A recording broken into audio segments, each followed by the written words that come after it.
Welcome everyone. You are listening to and perhaps watching Calling the Audible. I'm your host, Peeze, Della, Reeze. And don't worry, it also exploded in my headset. Exploding to my left is, of course, the man, Simon Dagenais. Hey, what's up? They can't ask you, Simon. It's a podcast. Of course, producing our show, as always, is the Eagle at Master Control. And we love you so much, folks. We love you so much. We are missing Thanksgiving football to bring you this show. You're much louder than Mokan. Yes, I am. I am. And more beautiful as well. I mean, You're not from Fiji. it's true. It's true. I wish I was from Fiji. It's a beautiful country. How's the week going, Simon? Pretty good, man. It's been a good one. A bit way too cold for my own taste, but I guess we're gonna have to figure it out. Otherwise, How will we figure that out? I mean, I'm gonna have to put more clothes on. Moving? Yeah, moving or just buying more. It's clothes. crazy that it's November and it's this cold. It feels like January. Yeah. Like this cold, this much snow is. I haven't even put my tempo up yet. I don't know what to do. On Monday, I woke up. Was it Monday? Or Tuesday? The snowstorm. Monday? Or No, storm. Tuesday. On Tuesday, I woke up. I don't have winter tires on. I woke up, I was like, I'm going to go to work early today, get some stuff done. Open my blinds. I guess I'm not going to go in today. Yeah. I guess I'm going to stay Time to home. retreat. Retreat. You gotta turtle that back. Yeah, no, I opened my blinds. I went back to bed. I was like, I'll get up at 9 instead. Awakening from a bad dream on Tuesday morning was not just you, but also the Braves. Having lost the STL 43-42. I'm sharp, man. I haven't done this for a while. I haven't hosted in a little while. I feel like we haven't done a show in forever. I wasn't even in town last week. I know. So, That's true.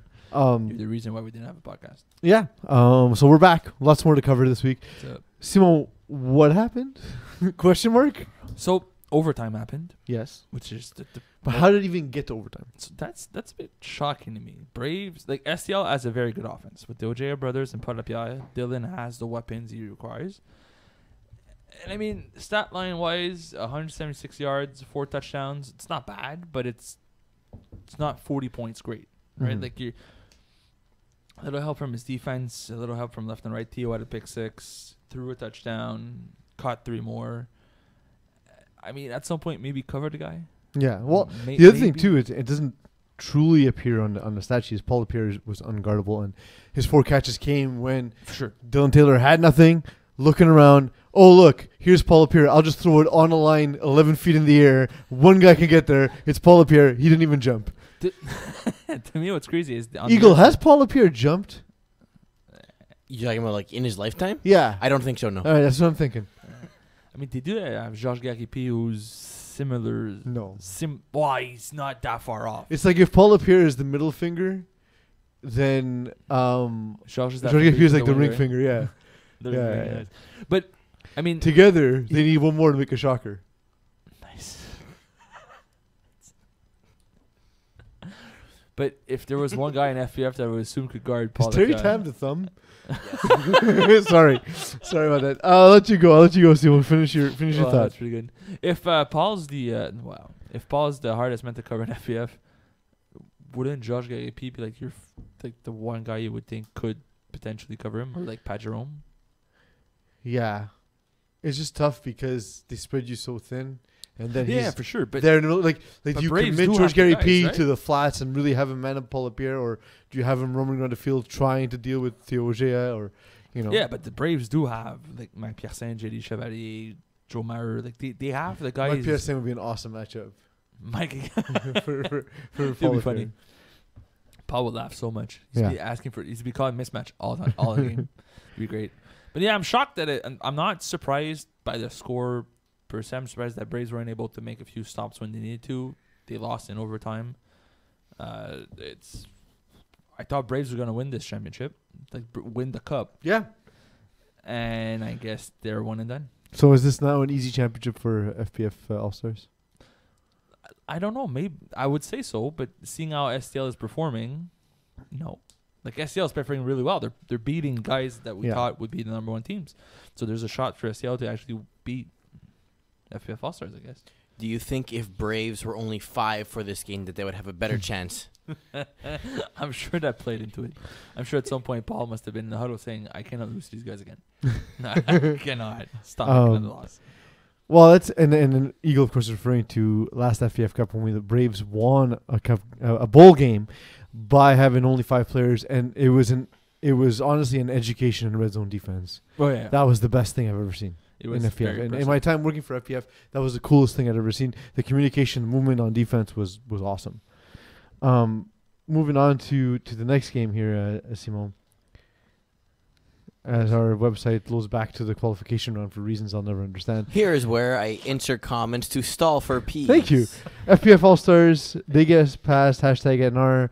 That's not too surprising. By 11 points, 48-37. And #NR, they won by Keyport Lock Stars fairly easily. Yeah. We thought Jeff Rosenblatt would struggle. He did. I think that's one of the hardest matchups for Keyboard Lockstars, considering how good #NR's defense is and how well they play together, and just the way they play is they'll make the mistake one time, but they adapt as the game goes on. So you can't go back to the same plays over and over again, and that's one of the things that makes them a very good defense. Is sure, you're going to score a little bit in the first half, you're going to be able to keep up with them, but now that they have an offense to put up 35, 40 points every week, their defense won't let you score 4 touchdowns in the second half, right? You're going to score 2 or 3 in the first, and then once you go back to the same plays, they're going to know what's coming. They're going to be ready, and you're going to make mistakes. And I think this is what happened. They scored 12, but it's a mere 12 points. Eagle, while we're doing this, because no teams got relegated or promoted, obviously, into the top tier, but if you can find out the results from the teams that got relegated and the results of the teams that got promoted in this tournament, that'd be awesome, because I'd like to discuss that in this show. Now is when you want me to do this? Now. Yes. Because Live. no prep whatsoever. God fucking. That's pretty good. So, Diablos were promoted, I guess. Diablos moved up to play against #Rivini. Good transition. Why Simon. do they have the hashtag still? I don't understand. Yeah, Diablos it's got Frivini? crushed. They took on Frivini. Yeah, it's got crushed. Well, he was close in the first half. No, he wasn't. Did we just skip the All Stars #NR game? We're gonna get back to it. Yeah, we're gonna get back. We're We'll moving move back. down the. We're moving down the game. Our So- live audience demands it, so Who's the live audience? we have 4 people. So, but before we get to that game, We're just moving down. that's what we call a teaser in the business. We're not moving on. We're going all over the place. Frivini Yes. took on Diablos. Listen, we predicted that Diablos would play terribly and François Martin It was would have a bad game. 20-19 though in the first half. But 6 I think picks, that's though. when François Martin completed all of his 6 His passes. I think his first play of the game was a pick. From Was what I it? recall from Jem Coletris' information. I think the first play of the game was a pick. I Yeah. just like he's gonna put up points because he's very aggressive, so they're gonna get the ball fast, right? Like it's one play interception, one play they score Mhm. back and forth. So he's gonna have a lot of possessions, and 9 possessions a game is a lot. With 6 interceptions this game, it seemed as though at one point, especially in the second half, the Frivini said, "You know what? We know what he's running. We know what he's doing. Let's just take it away. Let's force him to drive the field." And we all know François Martin does not want to do that. He doesn't. He likes the deep balls, and he thinks that his guys are just better than who he's playing against. But but he had to know. Maybe he didn't. But maybe he had to know going into this game, he didn't have a strong roster. But he's been doing this for 40, 50 Yeah, games. but now he's playing against a Division 3, borderline Division 2 team. Sean Abrams, Division 2 quarterback yeah, for in sure. the winter I season. agree 100% with you. He had a poor game plan coming into this game to throw 6 interceptions. Like if you throw 1 or 2, you made a mistake. Yeah. 6, not a Like mistake. after your second one, don't you start changing? Like, okay, what can I do that they're not going to intercept? Apparently not. No. Apparently not. One So- speed Francois right there. Yes. Well, so yeah, but now Frivini went on. They Yes. took on Les Banlieusards. yes. I thought early in the season that Frivini was a bad matchup for Les Banlieusards, and I was wrong. I thought so again. I mean, it was a close game. I was wrong again. Though. Both times, Yeah. relatively by the same score. Why is it that Frivini had such a hard time getting past Les Banlieusards this season, and specifically now in a knockout game? I think this is the Banlieusards, the sort of team that plays similarly to how Frivini plays, just with better players. Like Nick Chantomo is a better quarterback than Sean Abram, Mm-hmm. right? Like I don't think there's any debating to that. I mean, I think it's close. but they have It's fairly a bit like, yes, in terms of his accolades, Nick Santomo is Yeah, Nick for Santomo, but in FPF, Yeah. I don't think there's a lot of better No. guys than Sean Avram. But on the flip side, like it's a similar system, but Nick he has a better arm and he reads the field better. So he's sort of like an improvement on what Sean Abraham is. And across the board, Les Banlieusards roster is a bunch of decorated tackle players that played high level. They have a few guys that played CFL. They have guys that played university for a few years. Whereas, so you have a bunch of athletes that know what they're doing on a football field against guys that, yes, they're very good, but they're slightly outmatched across the board. And that's exactly what happened. Is they put up a good fight, and it was a close game. But in the end, the Boundary All's roster was just a little bit better than Free Vinny's. So the thing is with Les Banlieues is when they've lost, it's been them losing their temper, them losing their patience. Why is it that this time they're able to hold on 32-26? And what could Friveny have done to get them off their game?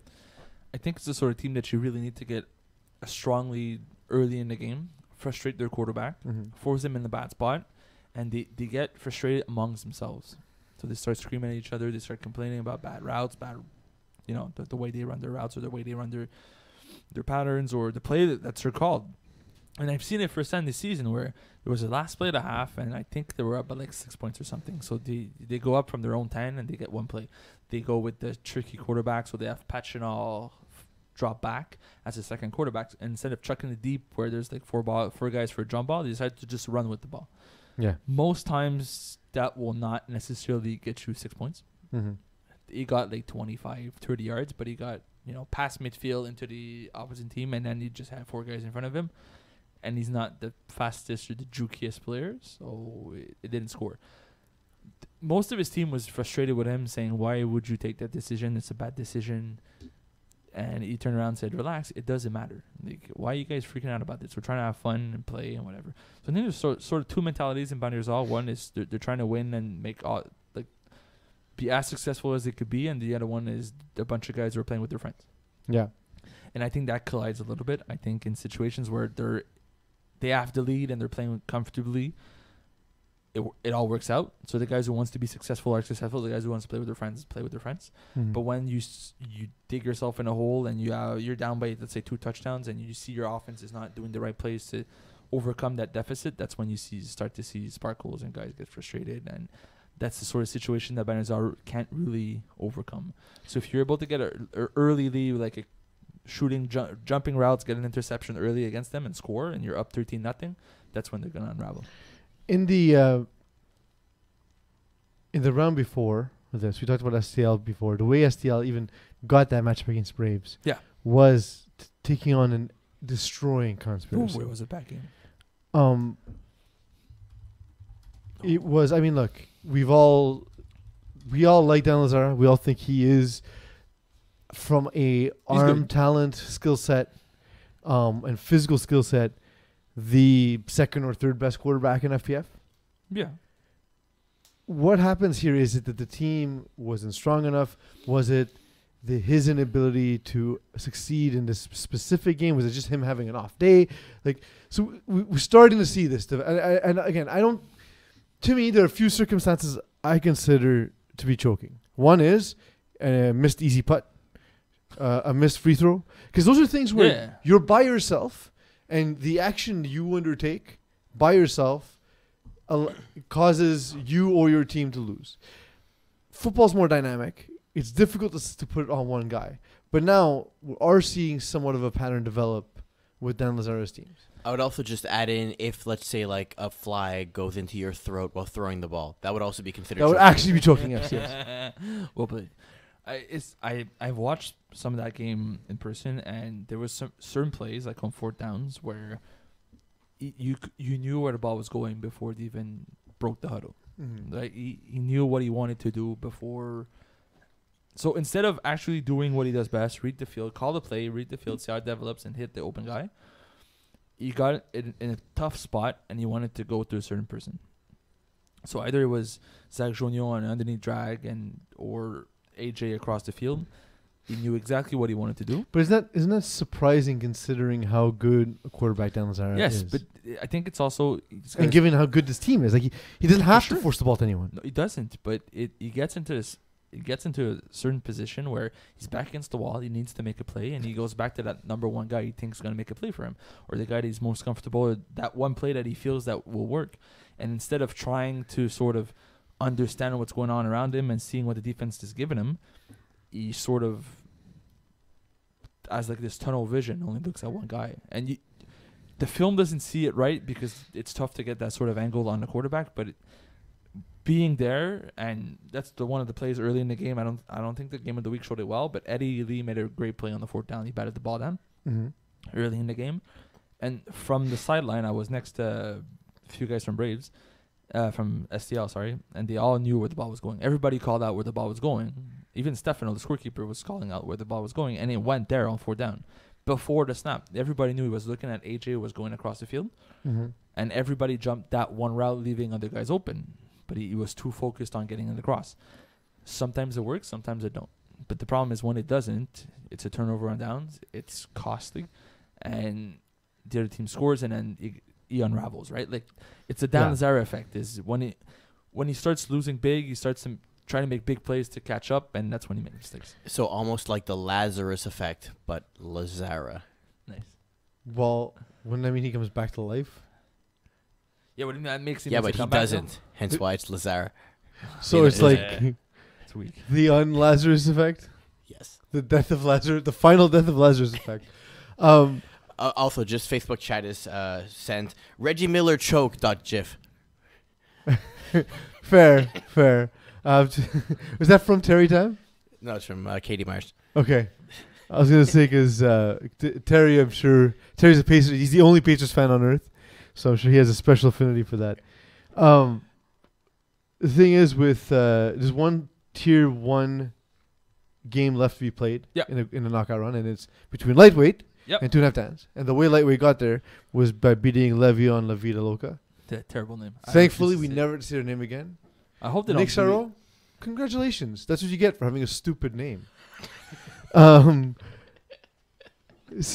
talk to us about what happened in your game. Honestly, Lightweight's defense played really well. I did not have the best game of all times. I didn't play really good football in the first half. But we had like 3 interceptions in the first half, I think. 1 for 6 by Justin Blanchard. Overall, Lightweight's defense hasn't been the best. How much does he pay you to keep mentioning his name? Like I know he loves how you talk about all the time. Yeah, right? I cannot. I signed an agreement saying I can't disclose. Okay, NDA.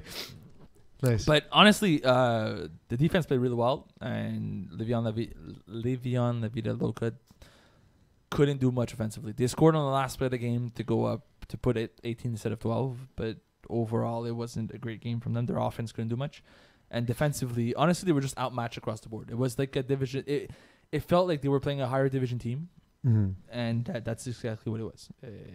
They were placed in the wrong tier, and they failed against a tough team. And I don't think that I also think the disparity between tier 1 and tier 2 was massive. Yeah, I don't think. In fact, and what's weird is I felt like the teams that could have performed better in tier 1, looking at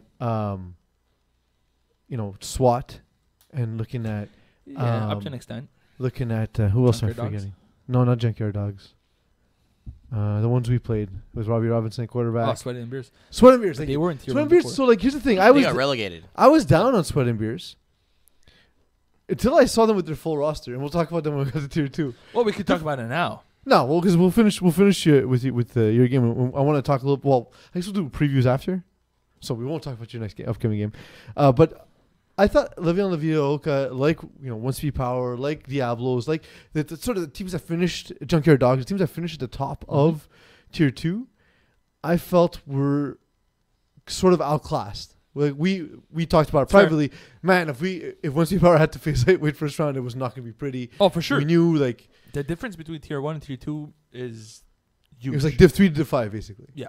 And the fact that like you divide Div 4 into two divisions, it's basically 3 divisions apart, right? Yeah, it's a huge difference, and you see it. Some of these players played on our rosters before. Like I played with Nick Saho before, and you know the difference. Like you could tell the difference between the rosters. And listen, it's what it is.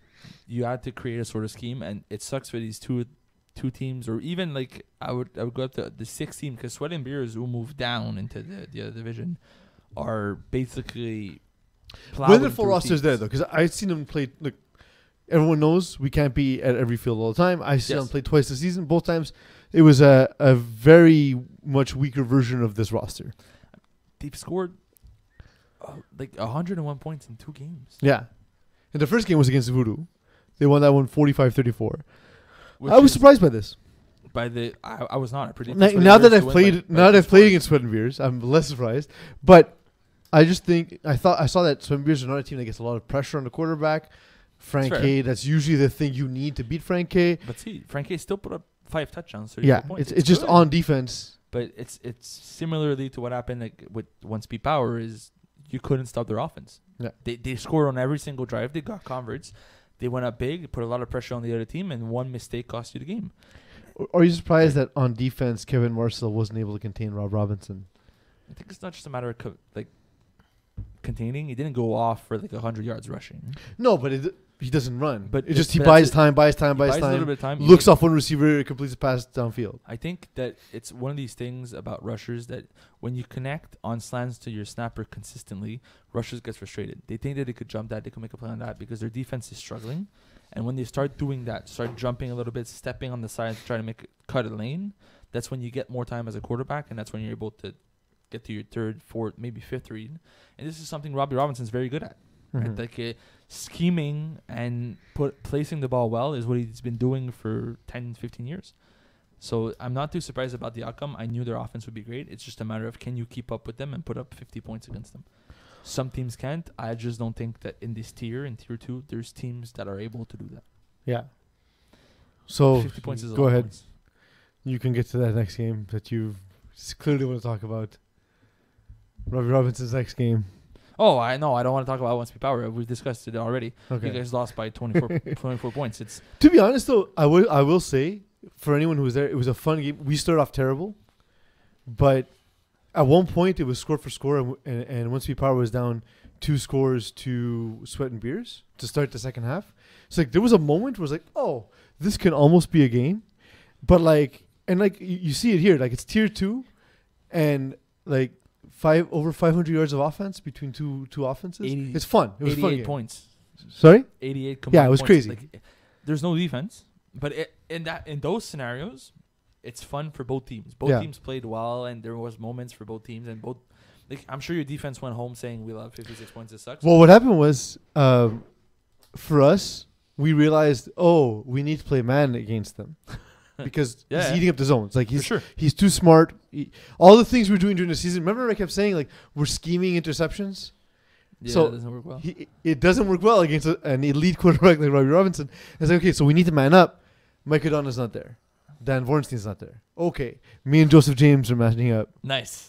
Okay. And I mean, some of these guys are fast. Chris Williams is fast. Everyone's fast. Everyone they had. Cristiano's fast. The only guy we had to can keep with his guy was Alex Noel. Everyone else. Even Dan Dick is not the fastest guy, but he's not slow. Yeah, but we didn't have our top guy on him, right? So I mean, it was Alex David on him. Dan Dick, it's about the same, or it's about the same. or he's faster. You know what I mean? It didn't matter what we did. Robbie Robinson found time and was completing whatever pass he wanted. And I was truly and utterly impressed with his play as a quarterback. As a defense, the one thing I worry about in a nice game is they allow so many big plays. Oh yeah. They don't have a defense. They don't play defense. When I see them play, because I wasn't there when we played them, what I feel like is these guys find that defense is stupid and then just put up more points. Yeah. They try to play defense, but at some point it just feels like It's disorganized though. So they're all doing their thing so without considering the others. So someone will see something and jump at it, right? So if there's a drag with a post over, they overcommit the drag, post is wide open. Yep. If there's a fly in a post, overcommit to one of the routes and the other one's wide open. Because they don't talk. So everybody Yeah. does their own thing, and sometimes two guys do the same thing. It happened often. So that does worry me. But if they can score 50 points a game, If they can score 56, they're not going to lose. And Exactly. Next week they're playing SWAT. yeah, Robbie Robinson did lose a playoff game 44-43 once. I think it was 2 years ago. So hopefully he's back. I spoke to him Who after are the you? game. He's super happy to be back. By the way, Who are you, GM Calatris? I know. I remembered one thing. Actually, I only remembered it because John Lewis has told me yesterday.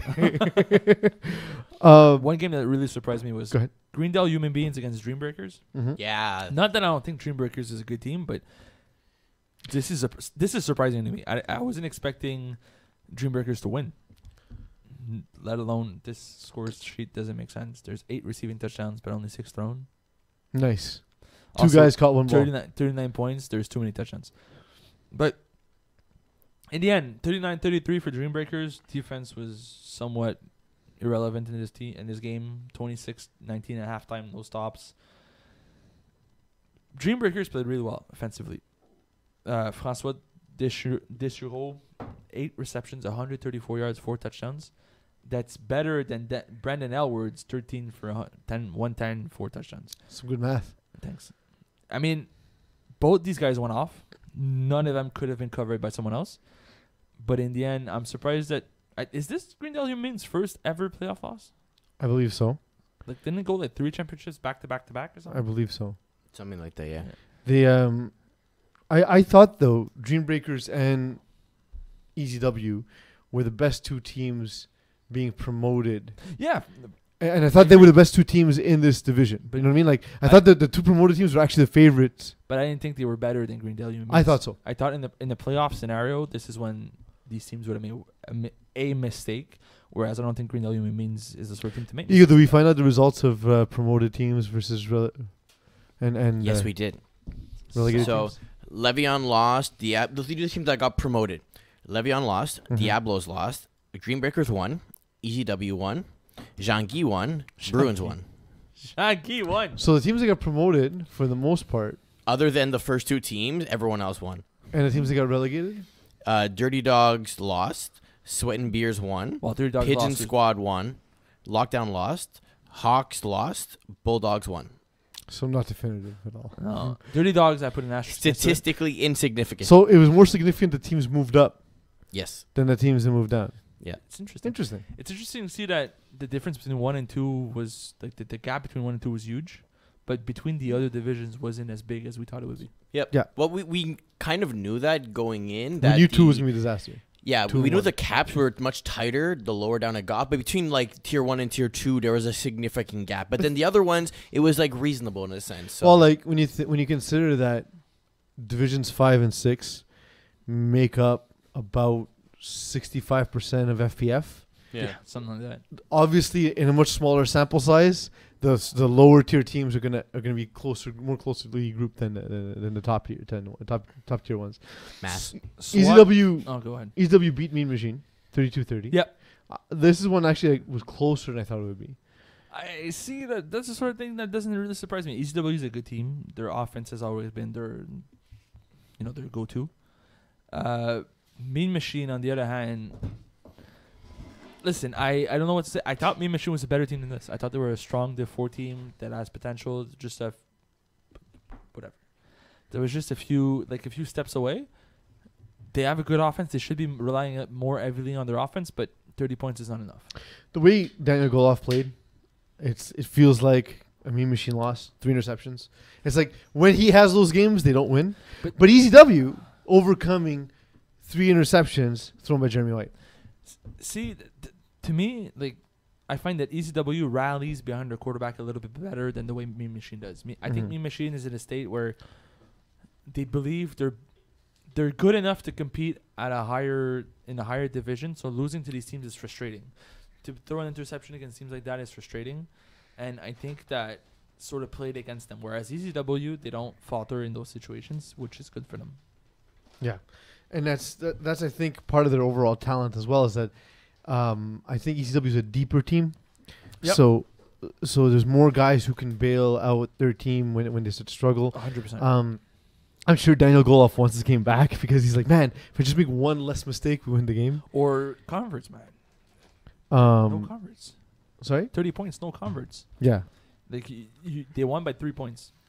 This could have been into overtime if converts went your way a little bit more. They don't Welcome do to that. my They don't season. do red zone well. Sorry? Welcome to my season. Well, Mean Machine doesn't do converts well, and I know.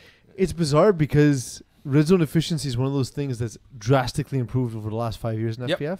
That's Whereas one like of these- teams that we used to say before, like, oh, you can lose games on converts, but now it's more true than ever because like teams, I don't remember the math exactly, but at one point, out of every 5 touchdowns, teams were converting like 2.8 or like almost 3 of them, It's not bad. which is pretty solid. Like, and again, this considers teams from Division 1 that are very good at converting, yeah. and then teams in Division 6 that struggle. So I mean, given that it's almost 60% of the time, that's pretty impressive. I do want to use this opportunity to let everyone know that we're introducing extra point stats this season. Nice. It's about time. It only took so long. Speaking of things that were added, however, that shouldn't have been added, we have a new rule that's dumb as shit. Yep. Well, we don't Holy shit, it's dumb. Well, Whoever we was can at the announce it soon. rules committee meeting should be fired. Yep. I mean, you remember what you said Yes. about the rules committee? I can't be there. Can you be there for me? Yeah. So Yeah, I've essentially- never regretted a decision so much. Well, there you go. It's not so much that I'm fired. It's more like you should be fired for not For being allowing there. you, yeah, for trusting you. It's your fault. Yeah. So now the rule is, Simon, can you explain it since you were there? So it's a very simple rule where if you to go along with the fact that if you punt from midfield or further, you pin the other team at the one. Right? This is a very common rule that we have for the past 2 years now. Mm-hmm. Now, if you flip the script, if you're within your 10-yard line, so 9 or less, Mm-hmm. if you punt, If you lose, if you don't gain a yard or lose a single no, yard. if you lose yards, because if you Okay, don't so get if you lose a yard, yeah, if you're within your 10, so not at your 10, but less than your 10, so you get punt- sacked for 1 yard. punting the ball gets the team to midfield instead of their own 10. So why would anyone ever punt? So if you're at your 1, you're still punting. No, because how many yards do you physically gain? So if you're at your 1 yard line, I did the math. It doesn't work out. It So- doesn't work out. It doesn't make sense. so if you're at your 1 yard line, mm-hmm. you're punting for 21 yards. If Nope. if you're at your 10 yard line and you're punting for 23 yards. So how many fields are actually 40 yards? No, they're not 40 yards. That's the thing. Is the distance between the 10 yard line where you start and midfield is 13 yards. Is it? Is it at every it's field? 13 yards, and I've counted it plenty times. Okay. It's So- 13 yards. So So if you're at your 9, the net gain of punting is 14 yards, Correct. yes, and you're giving the offense more field to work with and making it easier to score against you. yes. So don't punt. So why are we even punting? But anymore? if you're at your 1, irrelevant, I would never you're punt. punting for 20. I'd rather defend from my 1 than from my 10. If you're, yes. So then why would you ever punt? Scoring from the 1 is In fact, very I could almost make an argument throwing a pick 6 is better than punting. Taking a Because you safety get the ball might be quicker. better. yeah. Take no. 'Cause Sorry? Take a safety, put it at the 10. But they take the ball. That's true. Actually, if you take it, yeah. Well, but then, CFL rule style. but then you're still giving them the ball, right? Whereas like Yeah, Yeah, but you they throw have to drive the whole you throw a field. pick 6, you get the ball instantly back. You basically get like it's like you took a roofie and you're good to go. What happened? Okay, let's go again. No, but taking a safety it's an actual strategy in like lower division. It's lower not gonna tiers. work. It's No, gonna be not terrible. for us for FPF, but in tackle football, since driving the field takes more time, it's more I understand, difficult. but FPF this is not gonna work. When we coach and young kids, we were up by 5. There was like 2 minutes left in the game, and since we can't punt for more than 30 yards because they're like 8-10-year-olds, taking a safety won us the game. Why don't we have the following rule? That there's an actual punt where quarterback throws the ball. One person's being in the receiving zone, no blocking, and everyone comes on to tackle him. So the only concept is the no blocking is tricky, and it's You can even remove them from the field. yeah, but it's very unfair to those who throw very very hard, right? If you're Well, able- but like guys can become specialists in throwing the ball out of the 1. yeah, but like if you look at the guy Dagenais who was able to throw from his own 1 Mm-hmm. with a perfect arc in the middle of the end zone and has enough time with that ball to let his receivers get there. Right, like he gets a huge advantage at punting. Well, but you can have a fair catch. No, but he gets a huge advantage at punting against, whereas the guys in the wood So division can't throw 10 yards. So, but guys who have teams have better quarterbacks already have that advantage. yeah, so why would you give more advantage to teams with better quarterbacks? Well, they already you score already more, are, because if you don't gain a yard, you can punt the ball to midfield. but they already score more. But, Right, but this like- is giving them an opportunity to score more. This allows teams with weaker offenses and better defenses to have better field No, positioning. bullshit. Disagree. Yes. Bullshit completely. It's okay. Because You don't before, have to agree. no, we do, because you're dumb and you're wrong. Your opinion is wrong. Period. It doesn't make sense, because the team with the better defense would rather have the entire field to defend. You're just punishing bad teams. That's all you've done. No, Yes, no. 100%. Eagle, Completely agree. Democratic I system, play you're done. defense, and I think No. this is stupid. No, if you have a better defense, you give your offense. Then you would prefer to be inside your own red zone. No, not you. That's what. There we go. Not you. I'm on team A. I'm playing defense for team A. Yeah. You get a sack. So the better team. No, So Team so A. wait. So Team I A, wa- the I better wanna- team. The team with the better defense and Team A who has a weaker offense, right? We see this often in teams that have very good defense but weaker offense because their offense either they don't have a very good quarterback or So they you're don't only have rewarding chemistry. one team. No, Absolutely. you're rewarding the team with the better defense.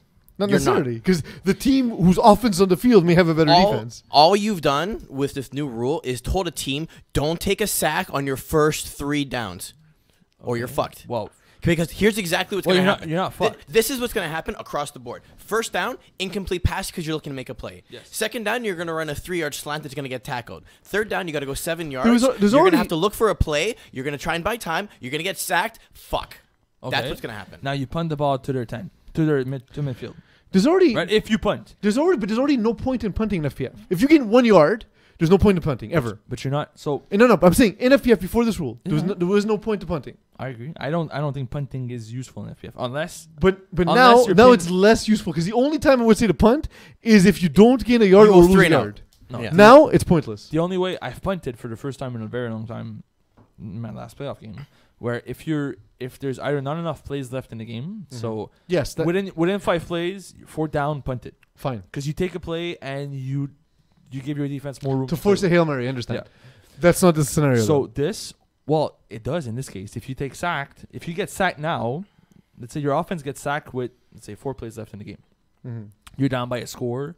Your offense is trying to. But make you already wouldn't get sacked. your offense trying You to just make a take the play. ball, Oh, grounded, punt. you could. Game over. You could. No, not game over. They You still said have 4 to- plays. Yeah, but 4 plays, you don't play them. The game's over. If there's only I don't 4 plays. understand. You're currently not No, making any sense. If there's 4 plays left and it's 4 down for you guys, Mhm. and you're within your own 10, if you punt it, you give them the ball back at midfield, so they have, give or take, I think it's like 18 or 19 yards to drive the field Mhm. instead of what was 31 or 32. Shocker, fields are not 40 yards. In that case, in that scenario, that team that gets the ball back at their 10 because their defense made a good play has a better chance of winning the game. But no team would ever punt it that in that scenario. Of course, because if you don't punt, you give the ball back with 3 plays from your I'd within your own rather 5. I'd rather give it there I than at disagree. midfield. No, I disagree. Absolutely. Not with 3 plays left. Absolutely, I would. Not with 3 plays left. If there was more time, there's like 2 minutes left on the clock. As I a agree. dude, on any offense I've ever played in, I'd rather play with 15, 20 yards than with 5. No. That's a convert, man. Yeah, and we your just conversion discussed ratio- discussed how teams Yeah. lose on converts. Teams lose on converts, but you just said at some point FPF was at like 60%. Mm-hmm. At 60%, if you get 3 plays, you're gonna score. So It's called mathematics. so It's a thing. okay, but mathematically, I feel like mathematics wasn't used when you came up with this new rule. yeah, because in it, I'm so not the one who came up so with in this one specific I didn't vote it in, and I'm not the one who in brought this it in. in this one specific instance, there's a slight advantage towards punting. In every other situation, there's no mathematical benefit to punting So ever. most of the time, punting is relevant to begin with. Mhm. Like you So why are we punting in FPF? Why is there just no punts? that's not the rule that was brought up. Okay, I asked a separate question. I agree with you. We shouldn't punt. Punting Okay. they shouldn't be punting anyways. Because if you want I've never been so angry.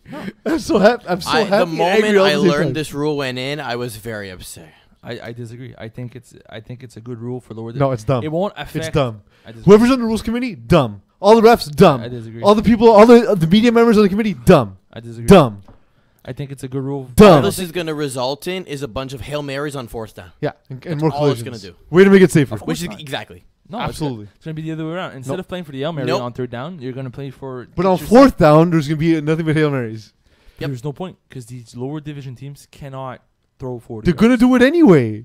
Exactly. And that's exactly what you want to avoid. You don't want them to do it. You don't want people jumping for a don't ball and getting hurt. I don't think it's going to. Yeah, of course you, because you don't think. But they're gonna Because you do it don't anyways. think. That's why you don't think it's No. going to happen. No, they're gonna do it anyways. Even if you try to take it away, they're gonna do it anyways. How many times did we see in Division 6 guys go for a 6-guy jump in for ball? Mm-hmm. So this Four- is another four- scenario. four We've to added. We've now added a Add scenario. another where they'll do reason to do You it. see that 4 to 5 times a game at least. it. That'll be 6 to 7. I Good job. I don't think so. Good job It's hurting gonna be people. the exact same thing. I'm glad you guys have safety in mind. Yeah, Good job, refs. it's gonna be the exact same thing. SWAT went on to beat Dirty Dogs, just because I can't talk to you about this anymore. It's I just can't, it's because absolute incompetence all you at had its to do- highest no, form. all you had to do was be there. Yeah, There you go. correct. There you go. Yeah, biggest mistake ever. There you go. Next time, what I'll do instead is I'll actually replace all of you with people that don't speak English, and they'll do a better job at the meeting. No, we could have the same thing in French. You know No. Just like 40 people who have never been exposed to language before. They'll all vote. Just chimpanzees. That's fine. Same level of intellect. That's fine. All you had to do was be there. Ridiculous. All you had to do was be there. No, I won't. Again, chimpanzees. That's it. That's what I'm doing. Eagle, can you look up the price of renting chimpanzees? Eagle, the price of renting chimpanzees. We need to know for next rules committee It's meeting. probably pretty cheap. SWAT. It can't be cheap. How many monkeys do you know? SWAT. I know. There's like 5 in I know. Canvai. I know at least 3 on the rules committee. SWAT beat Dirty Dogs 47-24. That's not I apologize interesting. to the audience. I was very mad. That's not the interesting one. Dirty Dogs play with 5 guys, but the fact that SWAT beat Junkyard Dogs 37-21. I was there for this game. That's the shocker to me. If you were there, it wasn't shocking. Because Sorry, I do want to interrupt. Apparently, you can rent a monkey for a week for $49 with a Groupon coupon. Done. done. Groupon, thank you for saving FPF. Make FPF great again. Done. That's very cheap. Junkyard Dogs. I was there for this. The first half Actually, looks awesome. Why aren't we renting monkeys all the time? We should have 2 right now. Junkyard Dogs made the game look closer than it actually was in the first half. In the first half, Isaiah Lard got his hand on yet another pass. There was it wasn't even thrown over his head. It was thrown to the side. And he just He stopped, he broke down, lunged, and caught the ball with one hand. It was foolishness. I hate him so much. His wingspan is stupid. It's as stupid as that rule. But Jason Rossi was bothered by him. Sorry? The rule's stupider. Yeah. He was bothered by Isaiah Lard all game. 4 interceptions, Oh, all for of it sure. caused by him throwing off his back foot, If the airing it rusher out. gets a pick in the first half, you cannot ignore that. But he wasn't the thing is immediately after he was fine. It just as the game went on and SWAT adapted on defense to what to what they were doing. Jason Rossi now was having to throw off his back foot, and Jason Rossi throws the ball hard, right? Yeah, He was throwing off his back foot and floating it into coverage. of course. It was the most un-Jason Rossi thing I've seen. But of course, because he's worried about the rusher, and it's a very normal thing. It's something as a quarterback you've seen before. Is when you play against a very good rusher, a very disruptive rusher. Tall rusher specifically, Well, because fast and small doesn't have the same impact. you've played against Phil Kovacic. Yeah, He's fast and yes. and small, but he's disruptive. It's a different kind of disruptive though. But It's where you feel like you have 2 routes available to you. You have sideline comebacks and sideline hooks. Yeah. That's But all you feel is if you're there. playing against a guy like Isaiah Lard, who's fast and tall, you can't use the middle of the field, so you Yeah. lose half your receivers. Because you still need to send somebody there, because otherwise they're just not going to cover it, and they're going to overflood some Yeah. zones. So you still need to send guys there. So you're losing receivers because of a rusher, and it's very frustrating to play against, and it's very difficult to play against. Some oddities happened at the end of this game. Della rushed Gino DeFazio for the sole purpose of knocking him down. That's Then he about knocked it. him down, and the flag was thrown. But when Gino DeFazio rose, he just yelled out as loud as he could, not to the defender because he knew he'd get a penalty. He yelled out, "Boy!" It's kind of awesome. Like Gino at times has funny. been one of the least likable dudes in FPF. I was on his side there. I was like, yeah, that's awesome. That's pretty funny. GDF baby, GDF. That's pretty funny. And And then actually confirmed that he rushed him with the sole purpose of colliding with him. I was there. I saw the play. Okay, the DC's looking at this, I guess. I don't know. They should. I mean, I guess I should write a report I guess now that you've said because he officially- rushed. First of all, he didn't rush all game. He rushed on that one play. Who, Dylan? Then And they Gino were down by stepped up. They were down by like 16. Yeah, Gino stepped up, Mhm.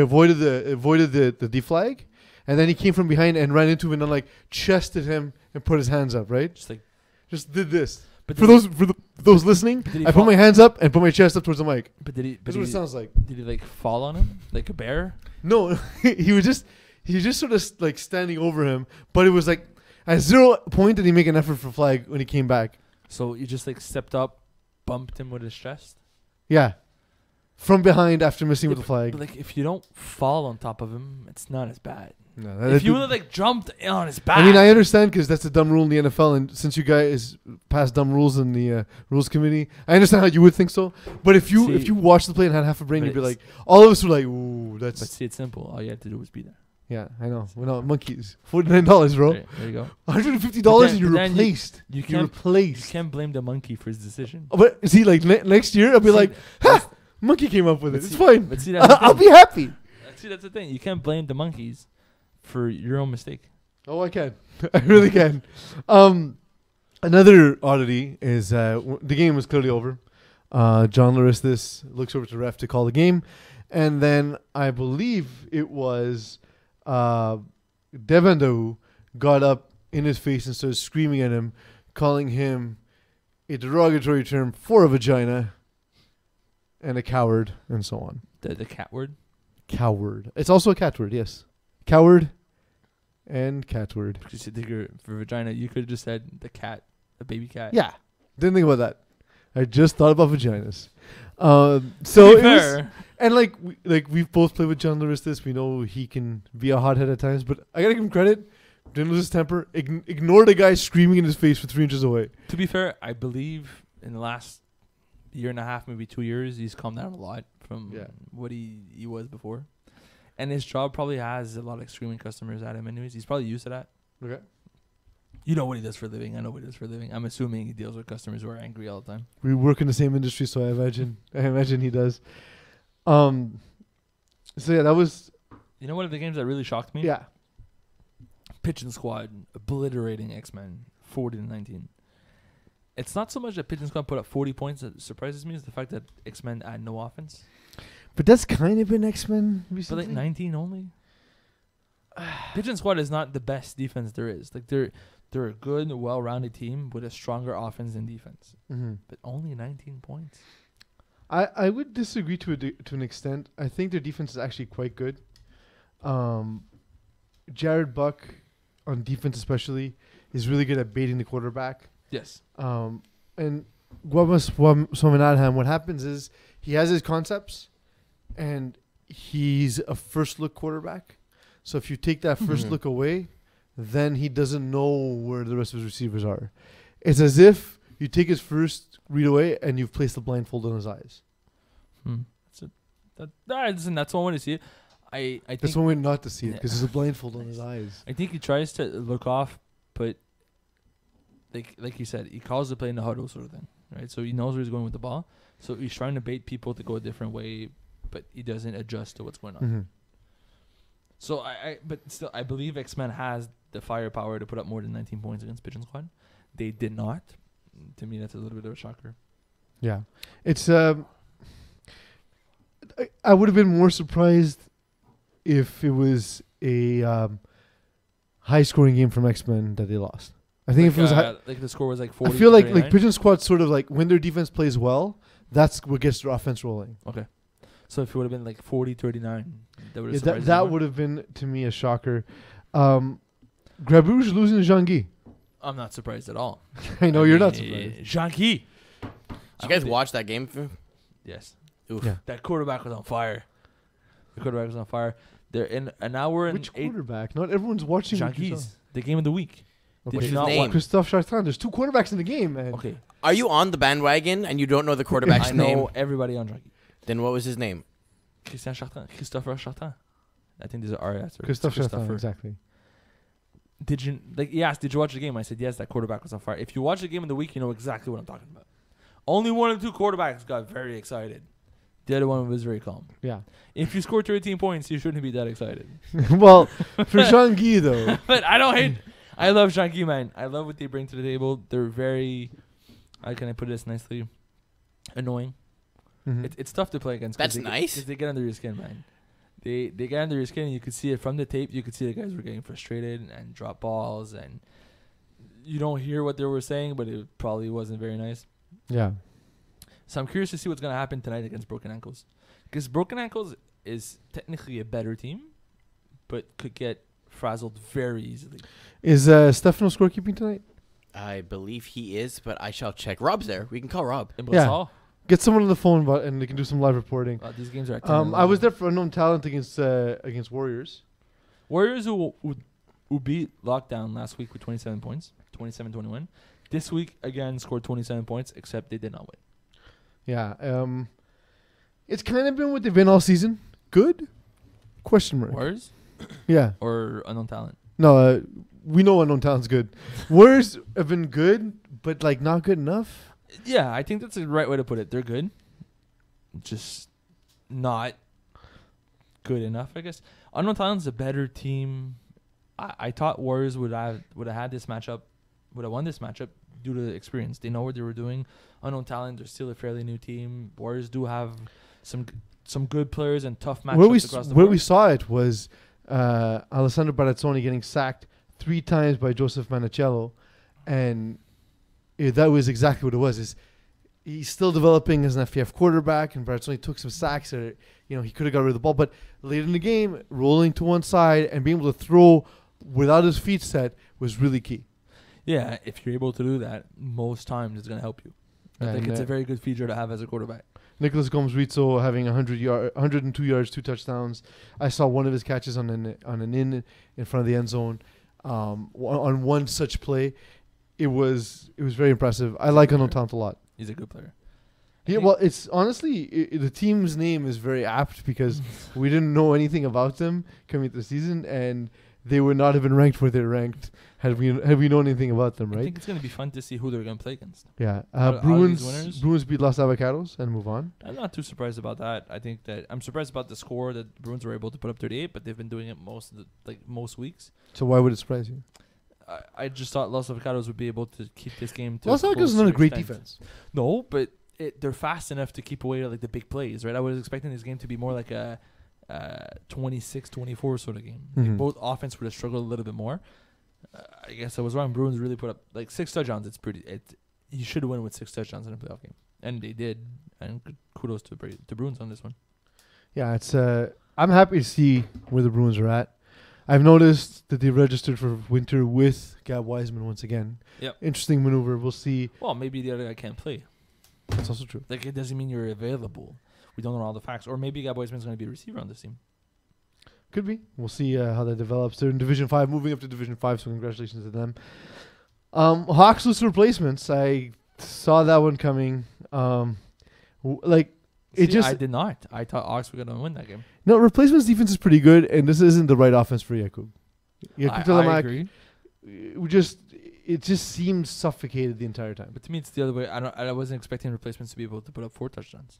I was going to see them struggle to put up 12, and they put up 24. It's just field position. What it is replacements. Just wait for you to make a mistake, throw an interception, punt, get the ball back. Not at midfield. I don't think they probably would have scored more with the new rule. I don't think Ox would. punt. I don't think Ox punt much.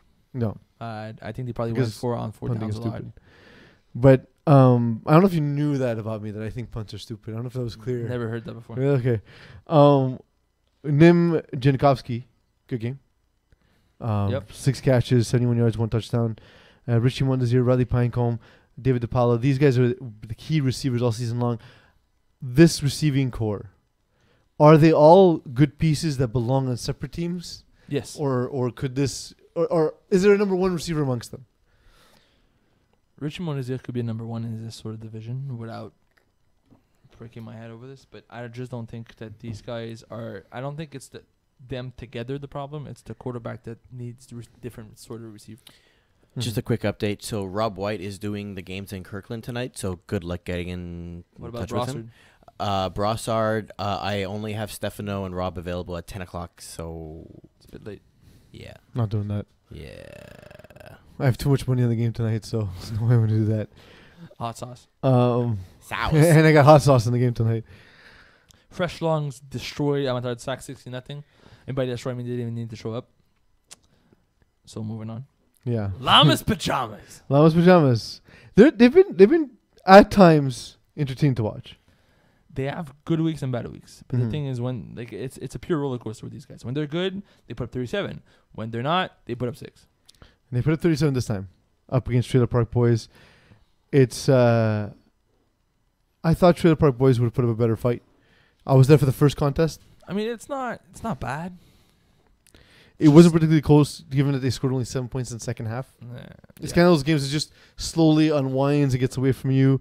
Antoine Meunier only completing 8 passes. Like, again, these lower division teams, one of the things you need to learn early in FPF is how to complete passes and how to move the ball.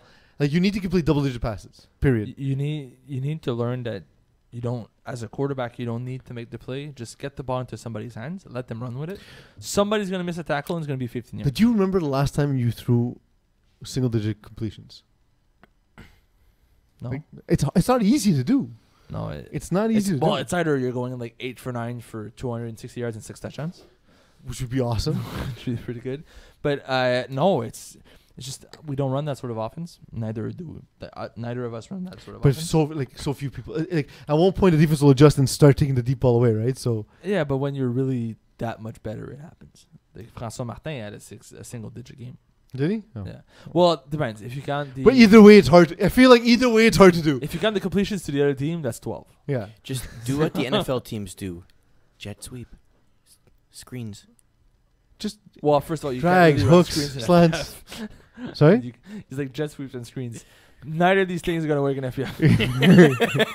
Well, there is a kind of screen that works in FPF. You can't run a jet sweep. You're not allowed to No, move. jet sweep you can't anymore. run. Also, you can't run a screen because you can't block. Well, no, but if you run like 2 slants and then your snap runs under the 2 slants, it forms like it essentially But operates. screens are behind the line of scrimmage most of the I time. understand. I'm saying it's a type. It's Okay. like No, the what you need FPF to do is you need equivalent. to get your center out in front to block, and then you just take off. See, And there are teams that run like 2 outs and then a hitch from the wide. this is why he doesn't play offense. This is why. Yeah, I'm just trying to defend him because he's my boy. Let's run screens and jet sweeps. Okay, I have another idea. Wildcat formation. There's teams that are trying to. I've seen it. ISO. before. NWO Division I've 6. seen the I formation. That's It pretty never works. No. Olivier Godard, he'd complete double-digit passes. Yep. I like him a lot. I think he's got a future in FPF. He's good. I think that he's the sort of quarterback that he needs a little bit more time. I don't think he's there just yet, but this is the perfect sort of division for him. And if he wants to come back in winter and play, Division 6 should be a very good home for them. And he completed passes to 7 different receivers, That's impressive. including one of the guys who probably has one of the best names in FPF, Kenzo Vizina. Nice. He sounds like a villain in Carmen Sandiego. It's almost as good as Colt McCoy. Almost as good, but not entirely as good. We're gonna try something here. Okay. I don't.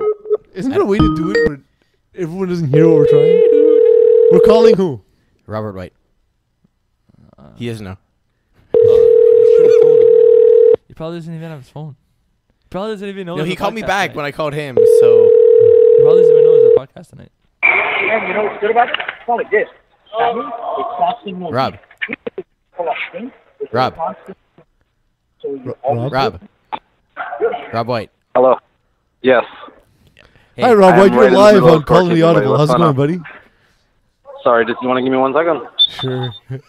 Hold on This 1 is- second. This is the most awkward thing you've had me do, Eagle. Thanks. It's because he's scorekeeping. He's not Stefano. I know. Also, he can hear us say that he's not Stefano. Well, unless you just dropped the phone, which he might have. Maybe there was a play that he had to note that because Definitely. So we're just waiting. Yeah. Mhm. This is great. This is a producing. really good idea. I'm really happy you came up with it. This is great producing. I mean, if we had Chapman, Fall season's attempt to try things. if we had Chapman, it would be so much better. Yeah. Or Michael Bay. Michael Bay would have been great. Michael Bay would have been the best. Or Eagle's brother. He's the better brother. Hello. Hi. Hey. What's going on, Alex? How are you? Good, man. It's Peeze. We're on Calling the Audible. We just want to know if you can give us some updates as to what's happening right now. Well, I'm just in one game. It's 6-6, my first game. Which game is it? Bulldogs, MacDo. Macdo. Okay, there we go. So 6-6. That was no contest. Yeah, Sorry? perfect. Thanks a lot. Thanks a lot, Rob White. Rob giving us the live score between MacDo and Bulldogs. Bulldogs. Thank you. I forgot. Rob. thanks, Rob. Thanks, Rob. Have a No good problem. Ciao. Thanks, man. Night. Ciao.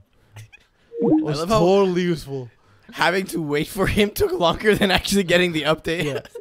And he's like, I'm 48 seconds into my first game. You could have done this by yourself without telling us, Eagle. And Yeah, then you but could have it's more said fun it's this 6-6 MacDo. We need a live scroll. That would help.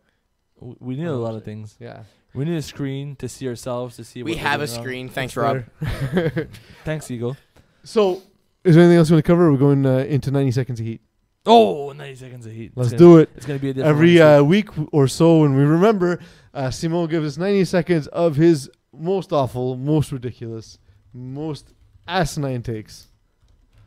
This week is going to be Call a it. little bit different. It's a little bit different. It'll be Okay. a little bit different. It's It's like would you tell your girl like, hey, babe, this time it's a little bit different, but it's still only 90 It's the seconds. exact same thing. It's going to be my take on today's news. All right. Let's do this in 3, 2, 1. So everybody knows it's Thanksgiving. Donald Trump, thankful for Donald Trump. Not surprising. Indian baby left on the tracks. Left unscarred. Miracle baby, or were they filming a movie? Okay.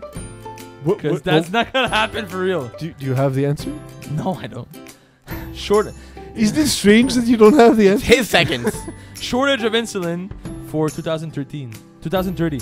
Who has short of interest? Like the world. Like Oh. They predicted a shortage of insulin in like 12 years. It's a bit scary for everybody that's diabetic. Yeah. You should start like piling up at home. I don't know if you can though. Does insulin go bad? Eagle. Probably. Find out if insulin goes bad. PQ politicians fighting over Hydro-Québec sending bills in English. Like if you're only in English, you can now have like a French version.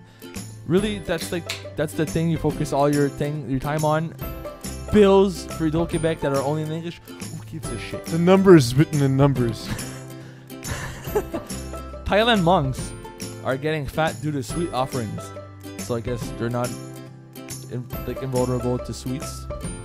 They didn't take a vow of skinny ass. Like, A Insulin does a expire. nurse in Saguenay was given. Alright. A you can't nurse, stock up on insulin. a nurse in Saguenay lost her job because she was giving vaccines to kids drunk. Wait, were the kids drunk? No, the nurse, Oh, because you also can't drink for The your nur- the vaccines. I nurse- learned that the hard way. the nurse was very drunk and decided to give vaccines to 9-year-old kids. 90 seconds. And I had so much more stuff. Okay, rip them off. Go. One after another. Atwater Tunnel was flooded this week. What if it was like January? Would it be like a huge block of ice? No. We're not flooding works. we're not good enough. We're not good enough to potatoes, man. Good potatoes are good for every single occasion. Next. Breakfast, hash brown. Next. A road now connects to 2 Koreas. First time in 14 years. Next. A man was shot dead by a volley of arrows, because he went on a restricted island in the Indian Ocean. You went there to try to Christianize the island. I feel like you read your first newspaper in 20 years. No, but like, what is this? Like the Crusades? I think, again, it might be just an old story. No, it's not. It happened this week. All right. Like November 19th. You went on a restricted islands in the Indian Ocean, Mm-hmm. got shot, died because of a volley of arrows from the tribe that lived there, because you went there to try to Christianize them. Did they eat him? What is this? I don't know. I can only imagine You're it's an island of 500? What cannibals. is this? Like the Crusades? But what would the Crusades be Next. invading an island for Christianity for? Well, That's exactly That's what the what they Crusades did. not were. an island. Well, everywhere. Some islands. I mean, I mean, eh, South America. I mean, that wasn't really Crusades. Was it okay? But it was a crusade. True. there Wasn't there the was- Crusades. I mean, yes, that's exactly what the Crusades were. You're terrible. So it? for the record, That's more than 90 there's seconds. either an expiration date on insulin or 28 days after you open it. Okay, so this is what we're gonna do. So that's what the movie 28 Days Later is about. So what we'll do is, Simo, we're gonna do picks, and in between the picks, you'll also give us some more factoids from your 90 seconds that you didn't get to, because this time your girl didn't let you finish. So Eagle will announce the games. We'll make our picks, and we'll move on. We'll include all picks from games tonight. that are still Why not? coming up. What? All games that are coming up. Like Coming all of up them? and happening now. Well, we can't have the finals because they're TBAs. Yeah. All right, so we have 2.5 Dans versus lightweight happening Monday, November 26th. So Justin Blanchard is the defensive captain of lightweight. He hates He 2.5 is Dan's not. offense. he is not. That's a mistake. He hates 2.5 Dan's offense. He loves himself. They will lose. Justin Blanchard 2.5 Dan's. said he was only going to play for lightweight if he doesn't have to do anything. That's why he's not. And you lied to him because he got a pick 6 last week. He did the work, man. He actually got a pick 6, like 3 touchdowns. And Of the one game that we actually know for the championship, we have All-Stars and STL, but let's pick that next week because we have time. In Tier 2, or whatever bowls we call them now, we have Les Flamands Fous and Dreambakers playing again November 26th. Dreammakers. yeah, I think I like them a lot. considering what they did against Greendale Human Beings, I'm very high on Dreambreakers right now. Flamand Fou had a very good cup. I just don't see it panning out well for them. Tonight, Tier 3 game, so Broken Ankles Jean-Guy. Hey, you know where I'm picking? Jean-Guy, baby. I'm going broken ankles. It's The antics of Jean-Guy will not get to I don't the care experience of broken ankles. what quarterback they decide to go to with broken ankles. Either is going to get eat up by Simona Belt. All right, we got Los Bandidos and Pigeon Squad. This is where Pigeon Squad season ends. Los Bandidos defense is very good. Vincent Benjamin is all over the place. He's going to figure out Ryan Vancett's the guy and take it away. And then Pigeon Squad will go home pigeonless. Also, feel free to jump in with your stories. Pigeonless? Yeah. Like no pigeons? Yeah. There's no Didn't we pigeons say in we the should squad. call them Pigeon Squad anymore? We should call them Pigeon something else? Because it's not a squad of pigeons. It's a... I don't remember. Flock. No. There's another word for it. Yeah. Gotta Google this Crew, again. yeah, crew of pigeons. With the crew, yeah, pigeon crew. Supernovas against Bruins. But aren't you supposed to interject with also some of your 90 seconds? But I prefer this. Okay. I like what the Bruins have done. Supernovas have been good but incomplete all season. Matthew Wimmer is going to have a huge game. The Bruins, give me Bruins, but they're going to have to score a lot again. I think that Bruins has a decent chance of scoring another 35 plus. I don't see Supernovas having the defense to stop Bruins, and I don't see Supernovas being able to keep up with 38, 39 points. So give me Bruins. All right, and then in Tier 4, we have Simon's McDo versus the Bulldogs. Technically, I just like the name. I'm a bandwagon fan for Jean-Guy. It's 6-6 now, so that gives us no information. Correct. Well, it's almost halftime. So it won't finish 50-50. McDo it is. Yes, sir! Give me McDo! Just because I like the name. All right, we also have Bud Knight versus Lambeth Pajamas. The best defense in the history of FPF, Bud Knights. I took that back. The 6 next days week. later. Lemons Pajamas have been interesting, and I don't think Bud Knights are all that Simo's cracked them up to me. Hot takes. Give me Lemons Pajamas. I like what I've seen so far. Godard, he's my dude. Llamas Pajamas, man. All the way. Bud Knights, they don't have the defense that I thought they did. Shut down a team and then they could score like 30. They're not the best defense in the history I'm of very FPF. disappointed. I don't think I said history, but sure. We got Teen Stars versus Fresh Lungs.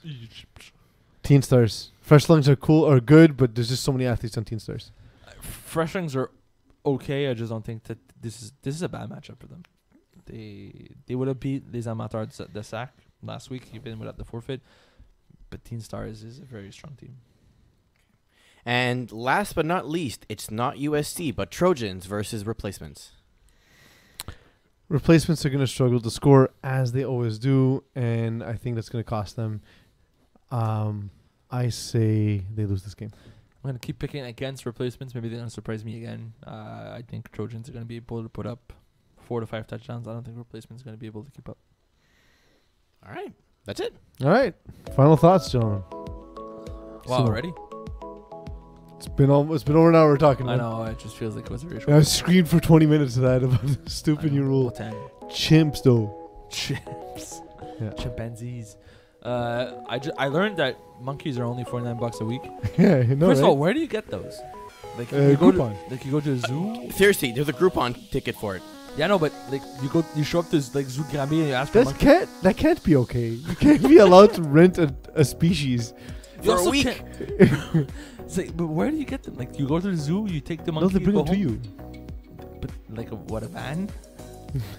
A barrel. Hey, kid, you want to buy a monkey? What is this, Donkey Kong? We're working on some more advanced stats for the FPF app. So play-by-play is going to be a thing on the website, so you'll be able to see the progress of a game. And as I mentioned, extra points are going to be tracked. We're doing some cool stuff. So Yeah. winter is going to be good. Minus the Minus new winter. rule. Oh, yeah. Oh, the new rule's done. Minus the fact that, we were supposed to have this app in 2014. Yeah.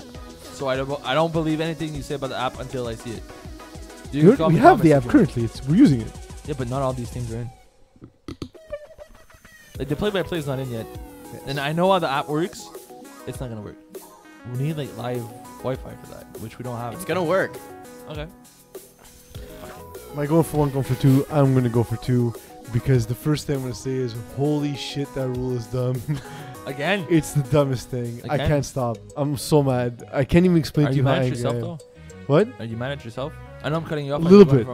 Too, but since you repeat A little bit. yourself, it doesn't So, count. so like, the thing is, this not only makes me regret the time I wasn't at the meeting, it makes me regret my friendship with you, Well, okay. So what do you regret more?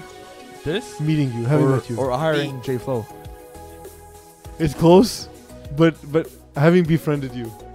You know that scene from the third of the Dark Knight trilogy where you have Butler going like, "Oh, you trusted me and I failed you." That's basically how we feel. My second point in going for 2 is I am looking forward to the finals. It's going to be the bowl finals are going to be at St. Leonard. Yes. At Hebert. We're going to have to figure out what we're doing because there's no Wi-Fi there. It's going to be interesting. So it'll be something different. If anyone has any ideas, let us know because we don't know what to do. We don't have ideas. We don't know what we're doing yet. So any ideas at all, pitch to us. There's no such thing as a dumb idea. Unless, of course, you're pitching a rule where you punt to midfield. Thank you, Eagle. Thank you, Simo, for your time. But most of all, thank you all for letting me be myself.